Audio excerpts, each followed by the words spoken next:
Oi, este é o Conexão. Segundo pesquisa apresentada na Universidade de Campinas, a participação das mulheres entre professores de universidades cresceu 1% entre 2006 e 2016. Entre os alunos, as mulheres são maioria, tanto nos cursos de graduação como nos de pós-graduação. Mas como professoras, elas ainda são muito poucas. Na edição de hoje, nós vamos tentar entender o porquê isto ocorre. Quem vai nos ajudar é a Cláudia Morgado, diretora da Escola Politécnica da UFRJ, a Mariana Trota, que é diretora do Sindicato Nacional dos Docentes das Instituições de Ensino Superior, e a Ana Kiffer, professora da pós-graduação de Literatura da PUC-Rio.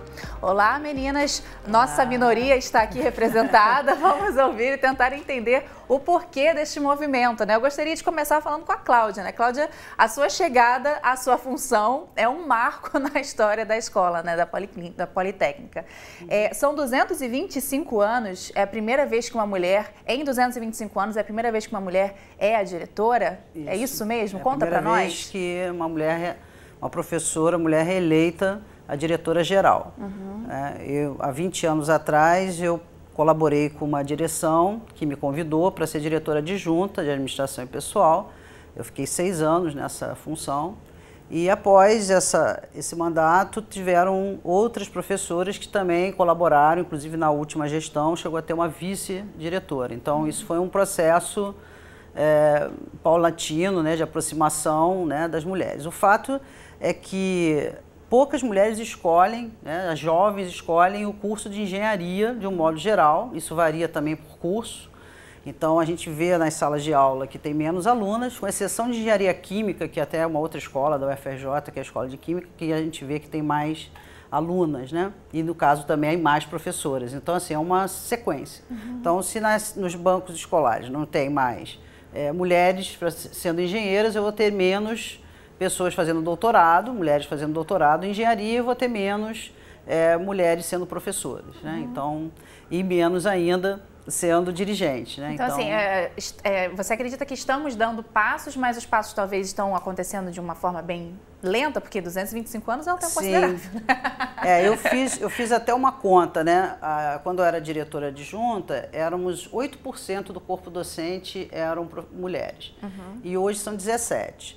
Então, essa taxa, vamos dizer assim, dá menos de 1% ao ano de crescimento feminino no corpo docente da escola, né? Então, vamos supor, se essa taxa de crescimento feminino no corpo docente for linear, daqui a 34 anos a gente vai ser meio a meio. Nossa, né? Vamos levar um tempo, né? A gente pode talvez pensar em medidas para acelerar isso, né? Mariana, como é que você vê isso? Quais são os desafios que a mulher enfrenta para conseguir ser professora? Porque tem algumas questões, até que você estava me dizendo fora do ar, né? Até questões relacionadas mesmo à progressão da carreira, né? O que a gente tem de avaliação, né, que ainda hoje, né, numa sociedade estruturada no patriarcalismo, a gente tem uma divisão sexual do trabalho, em que a sobrecarga do trabalho reprodutivo, da reprodução social da vida, do cuidado com os filhos, né, do cuidado dos idosos da família, da casa, né, acabam ainda sobrepesando a vida da mulher, né? E o homem, muitas vezes, quando ele está presente, é muito ainda num sistema de ajuda, né, de colaboração, e não de responsabilidade. E isso certamente impacta a vida das mulheres quando chegam à universidade como docente, né, e até para chegar à universidade, né? E aí a gente não tem uma carreira, por exemplo, nas universidades públicas, na nossa lei da carreira, que estabeleça as especificidades das mulheres, né, de tratar desigualmente essa desigualdade existente pelas desigualdades de gênero na nossa sociedade. Então, os critérios, né, que auferem a produtividade das mulheres na universidade, que é uma lógica já complexa, né, nessa ideia da produtividade, não leva em conta as especificidades das mulheres. Uma delas, por exemplo, é a licença maternidade. Exatamente. Então, hoje, por exemplo, quando as mulheres entram na licença maternidade, não há uma avaliação diferenciada dessas mulheres no que tange a esse período, né? Então, há uma preocupação das mulheres na fase do estágio probatório, no estado da progressão, né? De que elas não consigam ter o trabalho necessário quantificado nesse período da licença maternidade. Isso acontece, só para quem está em casa entender, para a gente poder deixar mais claro. Por exemplo, a pessoa é professora e aí para ela se tornar, para ter uma progressão na carreira dela, ela tem que apresentar talvez trabalhos, apresentar publicações e aí não se leva em conta que ela tem pelo menos 6 meses ali em que ela vai estar dedicada ao seu filho e aí ela não vai ter essas publicações. Quando ela vai disputar uma vaga com alguém, acontece que ela sai perdendo, porque ela tem pelo menos 6 meses a menos de publicação, né? É uma situação que realmente tem que ser pensada e pesada, né? Agora, Ana, vamos falar da área de letras. A gente costuma entender que o pessoal na Humanas tem mais mulheres. É isso mesmo? Então, historicamente, essa discussão já se coloca, né, na área de letras e de literatura. Sim, efetivamente é uma área majoritariamente feminina e não por acaso. O perfil da professora desde a infância é a tia, é a mulher, né? Essa ideia da professora como aquela que cuida. Isso já, num certo sentido, a gente já poderia dizer que já coloca essa profissão num lugar de desvalorização dela mesma. Que é tia, antes de mais né? nada. Não é uma tia que... Quando a gente pensa em tia, não menosprezando as tias, né? Amo as minhas tias. Sim. Mas a gente está falando da questão profissional, claro, né? É uma profissional ali, exatamente. Né? Então já tem isso. Quer dizer, depois a gente tem uma configuração na área de letras que é majoritariamente feminina, sim, né? No meu departamento a gente tem 6 homens e 18 mulheres, algo em torno disso. Quer dizer, você vê que é expressivo, né? Mas que o que ocorre, esse debate já é um pouco antigo na área de letras, é que a representação, né, pública, a visibilidade do intelectual acaba sendo efetivamente do intelectual homem. Você está dizendo dos escritores, dos autores, é isso? Essa é mais recente que a gente começa a dar atenção em algumas instâncias, e inclusive agora também na universidade, nos prêmios literários, né, na representação nos concursos, a necessidade de começar a equilibrar e olhar para essa desigualdade. Que eu também acho importante assinalar, né, assim, no meu entendimento disso no Brasil, quer dizer, como agora a gente começa a reabrir essa página da história e entender de novo o grau de desigualdade que tem, né, a relação entre homem e mulher, em todas as instâncias e na docência, inclusive, não pode se dar sem que a gente abra, como estamos abrindo, passos lentos, a questão do racismo estrutural no Brasil. Claro. Né? Porque todo esse quadro que eu falaria aqui da PUC, né, diz que nesse quadro todo, mesmo sendo majoritariamente mulheres, não existem professoras negras. Então, assim, acho que isso é uma discussão absolutamente fundamental em qualquer momento em que a gente vai abraçar a questão do gênero, né? Por que, de alguma forma, as mulheres brancas que estavam na universidade estou me incluindo, né, acabaram dando legitimidade maior à visibilidade ou ao pensamento, ao estatuto de pensamento do homem branco.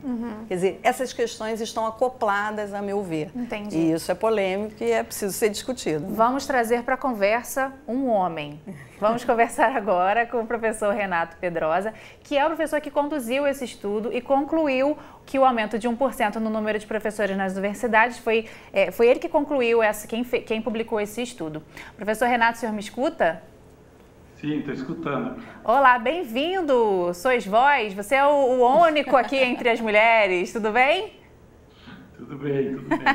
Olá. Professor. Olá, Cláudia, Mariana. Olá a todos. Professor, eu gostaria de começar perguntando ao senhor o seguinte, tem um dado que me impressionou, que é de que 51% das pessoas que fizeram doutorado entre 96 e 2014 aqui no Brasil são mulheres. É isso mesmo? Assim, e se isso é verdade, se foi o que eu entendi, por que essas mulheres não conseguem esses empregos? Porque parece que não é por falta de qualificação, então. Não é falta de qualificação. Eu acho que a gente precisa tomar um pouco de cuidado e olhar um pouco em detalhes, né, essa questão.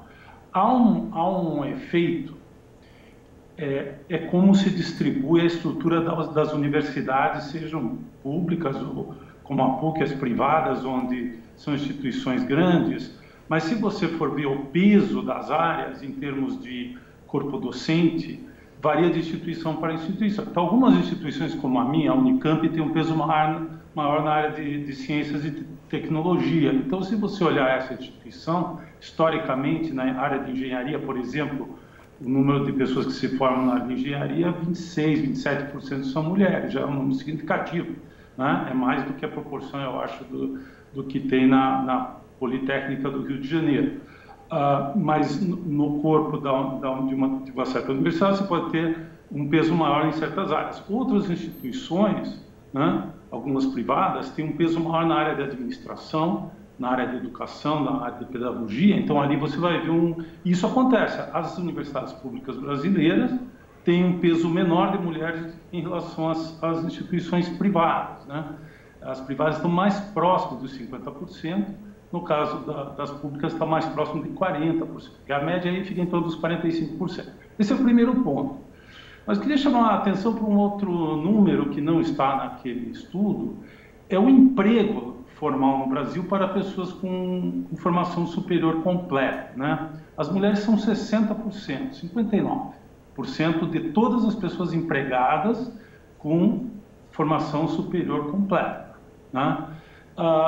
E esse também é o número da porcentagem das mulheres no geral do Brasil na formação no ensino superior. Também elas são cerca de 60% de todas as pessoas que se formam, um pouco menos, inclusive, de todas as pessoas que se formam no ensino superior brasileiro. Então, no emprego em geral, a gente não vê uma grande diferença. Nós sabemos que há uma diferença no salário e há a questão da progressão, tanto na universidade como em outras profissões.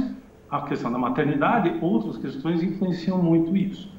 Então, dito isso, quando a gente olha a universidade e a gente vê uma porcentagem menor da participação feminina, a gente pode pensar que a universidade é mais, digamos, machista, ou a carreira universitária tem características.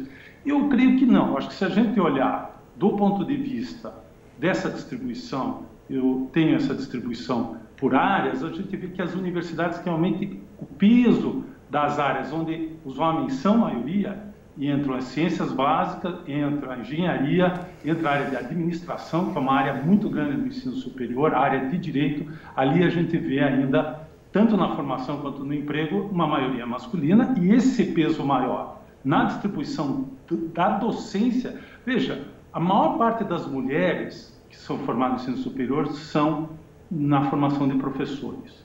Elas vão trabalhar no ensino em geral, na educação básica de vários tipos, e elas têm ensino superior e ali elas são uma grande maioria.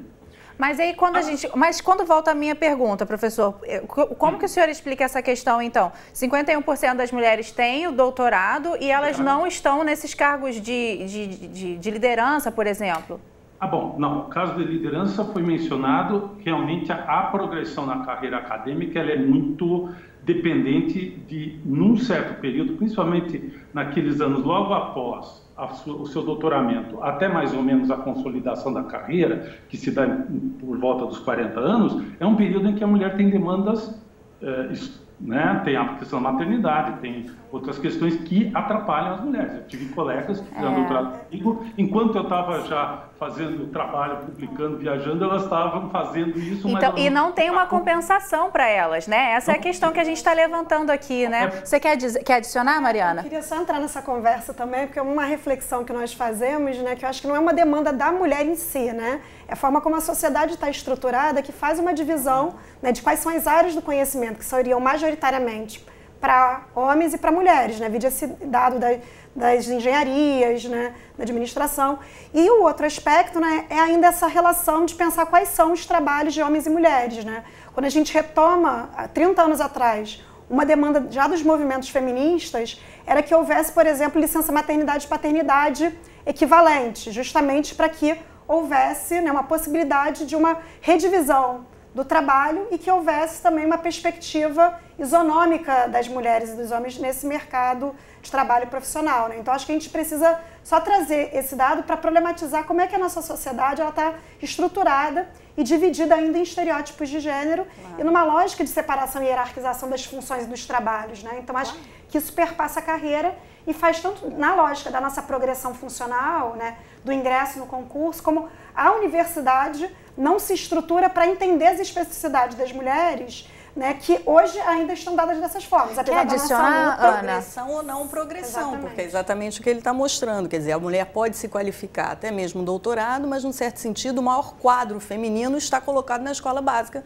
ou de ensino fundamental. Quer dizer, aí já, a divisão do trabalho já está mostrando que, mesmo que você tenha chegado ao máximo da sua qualificação universitária, o trabalho destinado para essa capa, né, ainda se localiza de forma majoritária nesse ensino fundamental. Então, acho que essa observação é importante ser feita. E, professor, o que o senhor acha que as nossas universidades no Brasil, elas saem perdendo, apesar de vermos progressão, e essa progressão ser um pouco lenta, assim, eu estou agora dizendo a minha opinião, né? 1% em 10 anos, na minha opinião, é uma progressão lenta. O senhor acha que a gente, na educação, a gente perde algo? Não, certamente. Eu acho que sempre que você amplia a diversidade, aí entra um outro tema que foi colocado, que é o tema étnico-racial. No caso do Brasil, a gente fala em cor, né? A gente tem muito mais que no caso do gênero, né? Do sexo. Talvez o gênero hoje é uma categoria mais complexa, mas falando estritamente na declaração de sexo, né? A questão racial, o Brasil está caminhando muito devagar ainda em incorporar tanto do sexo masculino quanto do sexo feminino. Não há diferença na questão racial. Inclusive, um estudo que eu tenho feito, que eu participei desse assunto também da questão racial, é que as mulheres estão caminhando um pouco mais rapidamente na universidade em relação à questão racial do que os homens, porque elas caminham mais rapidamente na educação, no ensino médio, etc. Então, a gente vai ver no futuro, essas coisas demoram um pouco, porque o efeito na área da educação, ele em geral demora um certo tempo para se espalhar na sociedade, é o efeito de termos mais mulheres e mais mulheres negras em relação a homens e homens negros. Quer dizer, isso estou falando do nível superior, né? Não nos níveis anteriores educacionais. Agora, eu gostaria de chamar a atenção que essa que você chamou aí, falou, esse pequeno crescimento de 1 ponto percentual, né, entre a participação da mulher na docência do ensino superior, eu continuo achando que ele tem uma razão estrutural, pelos dados que eu tenho da distribuição da docência, a questão da divisão do trabalho entre o grupo masculino e feminino. Veja, quando eu falei da educação, estou falando do emprego em geral, porque nós temos no Brasil 50 milhões de pessoas empregadas formalmente, e um grupo grande desses são professores, né? Essas pessoas que estão dando aula, as mulheres, elas têm curso superior, mas a maioria ali não tem doutorado. Na verdade,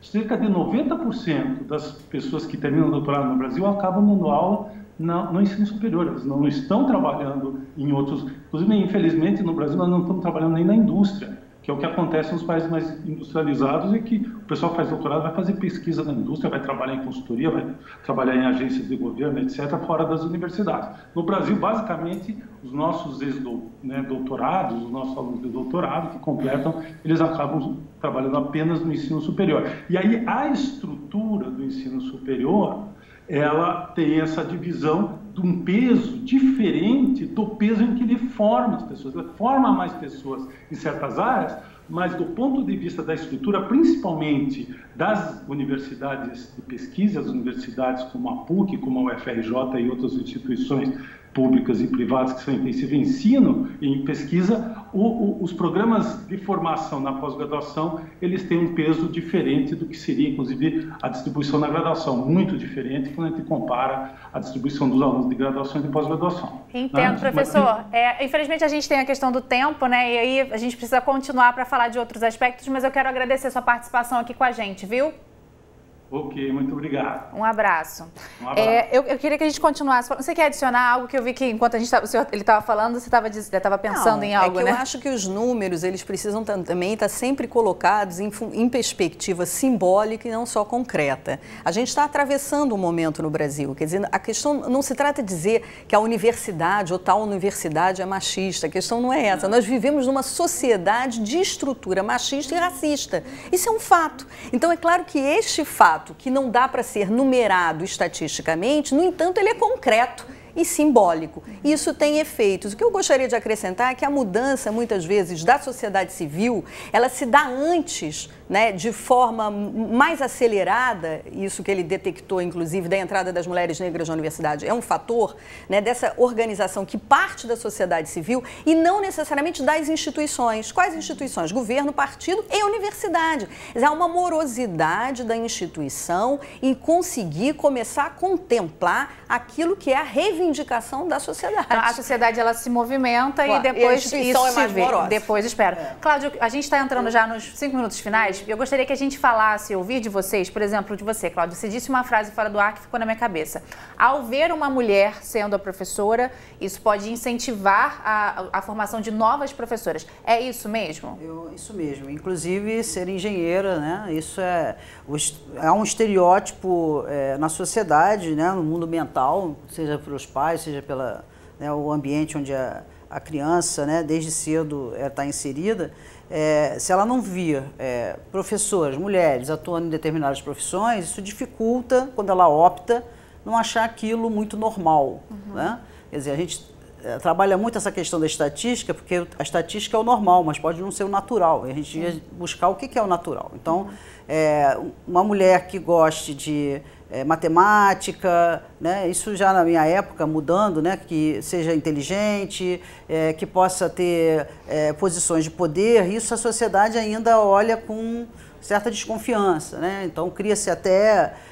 não se incentiva isso não nessa se incentiva, mulher. né? Esse estímulo, existe o estímulo positivo e existe o estímulo negativo, né? Ou se, não, mas por que você quer fazer isso? Por que você não vai trabalhar em outra coisa? Em outra coisa, né?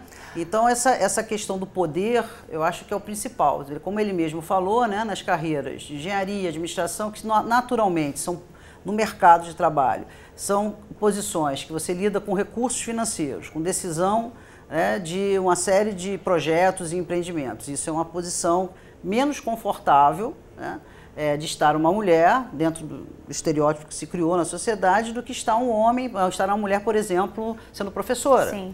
Agora, Mariana, a gente também está, infelizmente, nosso tempo está acabando, eu gostaria muito de continuar essa conversa. Quais políticas você acredita devem ser adotadas para realmente incentivar essa mulher a seguir essa carreira? Porque se ela chega num local em que, se ela tiver filho, ela vai ser prejudicada, será que vale a pena ela investir nisso mesmo? Assim, o que você acha que deve ser feito como política para fazer com que esse quadro seja mudado, alterado um pouco mais rápido? Enquanto sindicato, né, dos docentes, nós temos trabalhado muito na perspectiva, né, de trabalhar, né, desconstrução do patriarcalismo, né, desses estereótipos de gênero. Nós entendemos que é fundamental também combater, né, os assédios no âmbito do espaço universitário, das universidades, assédio moral, assédio sexual também. Vocês têm até uma campanha, exatamente, né? Uma campanha para colocar o site do sindicato, meninas, por favor, porque vocês conseguem mais informações lá no site do sindicato também, né? andes.org. Exatamente, uma campanha para que sejam criadas nas universidades campanhas contra o assédio, né, contra essas opressões de gênero e também que sejam apuradas denúncias de assédio sexual contra professoras e estudantes. Isso me chamou a atenção. Existem assédio sexual também contra as professoras. Existe. Né? Inclusive, recentemente, um professor foi exonerado depois de um processo administrativo disciplinar, um PAD, numa universidade brasileira, por ter cometido um assédio sexual com relação a uma docente. E só para concluir, um tema também que tem nos preocupado muito é que no momento que a gente está avançando nessas pautas do debate de gênero, nós temos ao mesmo tempo um retrocesso, né, de movimentos que tentam bloquear a autonomia didático-científica. Então a gente tem um movimento forte, né, de uma escola com mordaça, que querem evitar que debates sobre gênero sejam realizados nas universidades. Inclusive, várias professoras já foram perseguidas por promoverem esse tipo de debate nas universidades. Um grande problema, né? Isso é importantíssimo, porque eles estão acoplados, né? De gênero, é de raça, e não é partidário, mas é um debate fundamental de ser colocado dentro da sociedade. Sem isso, a universidade não pode avançar. Com certeza. Na FRJ tem um movimento chamado Coletivo Consciência Feminina, né? Então tem um grupo de alunas que me procuraram, inclusive assim que eu tomei posse, né? E relatam, né, essa questão até de um ambiente hostil, às vezes, na sala de aula. Olha que esse assédio não é nem algo muito reservado, por exemplo, a aluna na sala de aula, que já é uma minoria, ter uma dúvida e um professor debochar da não compreensão dessa aluna, né? De achar que por ser mulher ela tem um entendimento inferior a ser um homem. Isso me chocou, claro, porque mesmo sendo dessa escola, eu nunca imaginaria isso, porque na minha sala de aula, obviamente, isso não acontece. Né? A gente Casos não sabe como o que acontece esse, então, podem salas. ser realmente... As pessoas podem pedir ajuda nos sindicatos também, né? Naquele site que a gente mostrou. E existem também muitos grupos, né? Como a senhora mesmo falou, esse grupo no Facebook. Felizmente, se tem uma coisa que mulher faz é se movimentar e se organizar. E aí, realmente, na internet dá pra gente encontrar esses grupos e pedir realmente ajuda para denunciar esse tipo de ação. Eu quero muito agradecer a participação de vocês. Dava pra gente conversar aqui, muito mais tempo, mas a gente tem esses 25 minutos, já demos o primeiro passo. Aqui no futuro a gente continua e vai continuar falando sobre esses assuntos, tá bom? Obrigada, meninas, pela participação. Obrigada. Parabéns, professora, pela sua nova qualificação, seu novo local, né, de trabalho. Boa sorte. E a você de casa, eu agradeço pela sua companhia. Se você quiser rever esta ou outras entrevistas, é só acessar o futuraplay.org. Um beijo e até a próxima.